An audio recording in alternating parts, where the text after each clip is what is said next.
एक बंदर और दो बिल्लियां।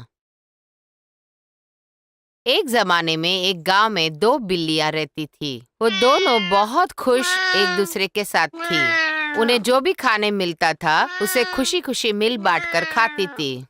एक दिन उन्हें एक रोटी का टुकड़ा मिला। हमेशा की तरह उसे खुशी खुशी बांट लिया। मगर इस बार दोनों एक दूसरे के साथ खुश नहीं थे।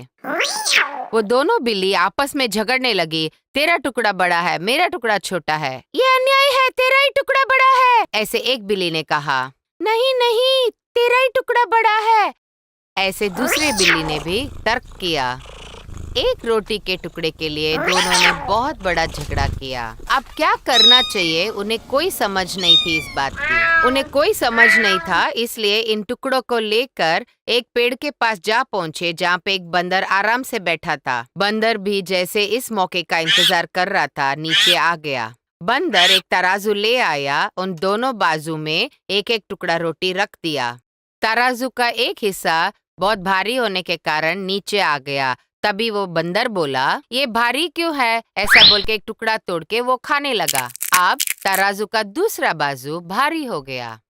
अब इस भारी वाले साइड से बंदर फिर से एक टुकड़ा तोड़ के खाने लगा। इसी प्रकार वो बारी बारी एक एक टुकड़ा दोनों बाजू से तोड़ तोड़ के ऐसे खाने लगा बंदर।